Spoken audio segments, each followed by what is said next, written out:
Shalom, shalom, Shabbat shalom. First, I'd like to give all praises, all honor, all glory to Yahweh, Ba'ashem Yahushai, Ba'ashem Makakodash, and a double honors to the apostles of Great Millstone who rule and teach well. Peace and salutation to the men of the Lord who's pushing his word throughout the four corners of the earth. Shalom, and shalom to the sisters who's just sitting back, paying attention, listening, and learning in silence. I say shalom.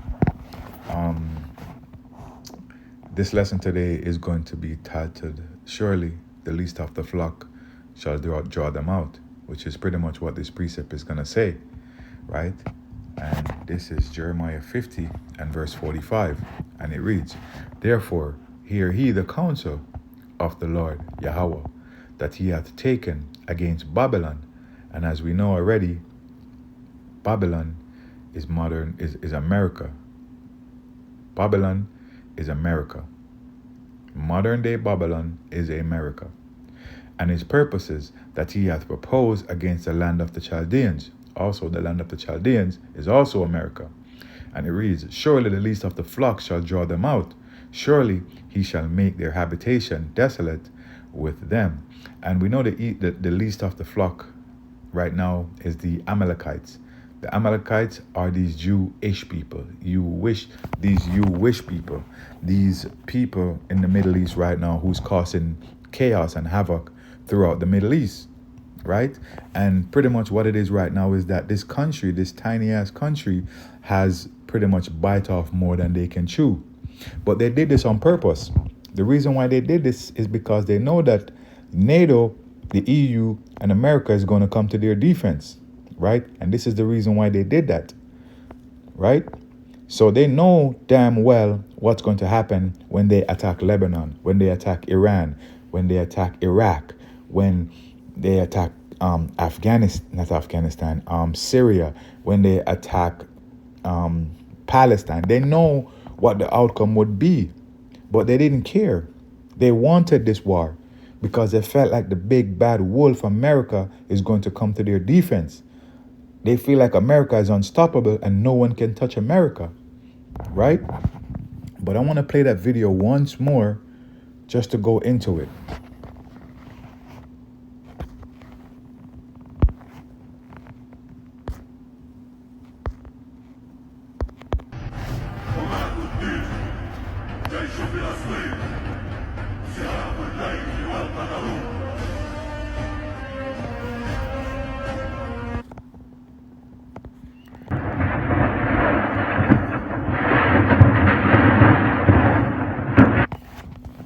So in the beginning of the video, it's just showing you that Iraq is now sending their troops to Lebanon to fight against the Israeli, those Jewish people, Israel, right? We saw that in the beginning of that video.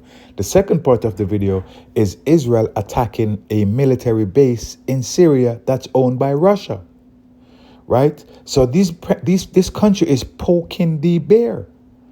This country is literally poking the bear, right? But there's a reason why all of this is happening, because the time has come. Their time has expired, right?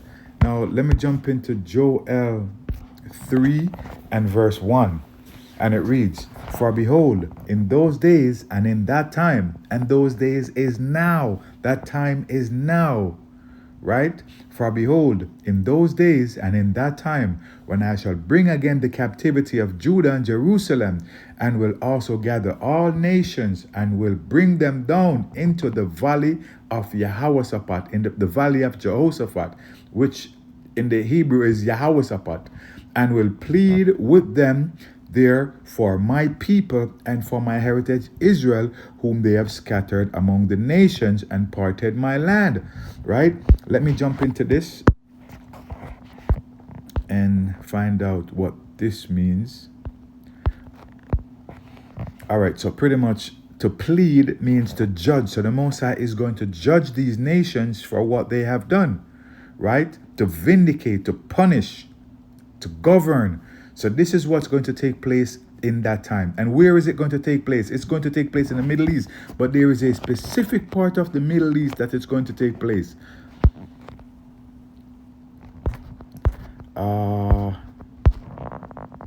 This is a map of, yeah. So pretty much you see Iran right there, Iraq, Syria, Yemen, and Saudi Arabia. So let me zoom this in. Saudi Arabia is where the Valley of Yehoshaphat is, because this is where NATO, America, and all these other countries have their military bases, right? So this is where the Valley of Yehoshaphat is, right? The Valley of Judgment, Yahweh's judgment. This is where it's going to take place, right here in Saudi Arabia, right? Let me jump back to the precept. Joel 3 and verse 1. Actually, I'm going to jump to verse 3. No, sorry, verse 2. I will also gather all nations and will bring them down into the valley of Yehoshaphat and will plead, right, and will judge with them there for my people, right? Who is the Lord's people? The Israelites, right? And for my heritage, Israel. He didn't say all nations. He said Israel, his heritage, Israel, whom they have scattered among the nations and parted my land. So we know that Israel was scattered amongst all nations across the face of the earth, right? And they parted the land. They gave the land, some to the Palestinians, some to the Israeli, right? And they have cast lots for my people, so they have sold the Most High people. They gambled for the Most High people, right? And have given a boy for a harlot. So we know that this has happened. And sold a girl for wine, that they may drink. Yea, and what have he to do with me, O Tyre and Zidon, right? These are African nations. And all the coast of Palestine will he render me a recompense. And if he recompense me, swiftly and speedily will I return your recompense upon your own head, right? Because ye have taken my silver and my gold, right? And have carried into your temples my goodly thing, my goodly pleasant things. The children also of Judah, right, the southern tribe, and the children of Jerusalem, northern tribe, have he sold unto the Grecians, right? That ye may remove them far from their borders. So you sold the children of Israel, parted their lands, and removed them far from their borders, right? Where did you put them? You scattered them in all the nations across the face of the earth. So for this purpose, the Most High is going to judge all you nations right there in the Middle East, specifically Saudi Arabia, right? Because of the wickedness that you have done to his people, right? You stole their identity. You have taken on an identity that's not yours, to the point where when we say that we are the people of the land, people laugh at us, not knowing we are the ones telling the truth, right? And verse 7, behold, I will raise them out of the place whither he have sold them. So right now there's a great awakening going on, starting from in America all across the face of the earth, right? And will return your recompense upon your own head. Let me read that one more time. Behold, I will raise them out of the place whither he have sold them, and will return your recompense upon your own head, and will sell your sons and your daughters into the hand of the children of Judah, right? This goes back to Revelation, where it says, he that leadeth into captivity shall go into captivity. He that killeth with the sword must be killed with the sword. So pretty much we're going to have you guys as slaves. So what you did to us, we will do to you, right? And they shall sell them to the Sabians, to a people far off, for the Lord Yahweh has spoken it. Right? Prophecy again. Let's see who these people are. So the Sabians. Sabians, look up. So Sabians were an ancient group of South Arabians. They spoke Sabiac, one of the old South Arabian language. Okay, so this is who these people are. Right? And this is verse 9. Proclaim ye this among the Gentiles. Prepare war. Wake up the mighty men. The mighty men would be like your generals, your sergeants, your captains. Let all the men of war draw near. Let them come up. Beat your plowshares into swords. So your plowshares is your farming tools. You're going to have to use that for a weapon. And your pruning hooks into spears. Same thing. Let the weak say, I am strong. So the weak would be like pretty much the weakest link in your army, right? Yeah. Right? Assemble yourselves and come all ye heathens, and gather yourselves together round about thither, cause thy mighty ones to come down, O Yahweh. Right? So pretty much this is just a great gathering that's taking place in the Middle East, around Saudi Arabia, because like I said, that is where the